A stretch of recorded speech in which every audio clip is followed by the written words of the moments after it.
200 વર્ષ પૂર્ણ થવા હોય અને એ ઉત્સવ આજે આપણને ભવ્ય ઉત્સવ લાગે કે 200 વર્ષનું પહેલાં જ્યારે ભગવાને મંદિર અહીંયા આગળ પ્રાણ પ્રતિષ્ઠા કરીએ છે, આજનો અવસર જોઈને આપણને એ દિવસ યાદ કરીએ તો એ દિવસ કેવો દિવ્ય અને ભવ્ય હશે કે જ્યારે ભગવાને આ મંદિરનું.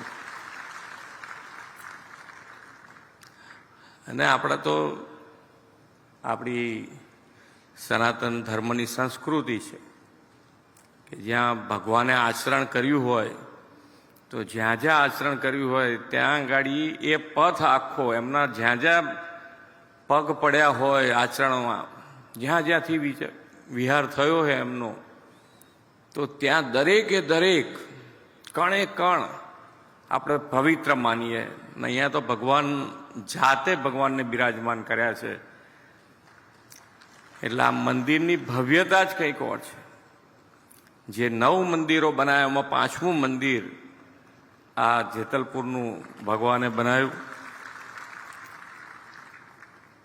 અને એ વખતના જમાનામાં બહુ મોટી, મારી પાસે જ્યાં સુધી માહિતી છે ત્યાં સુધી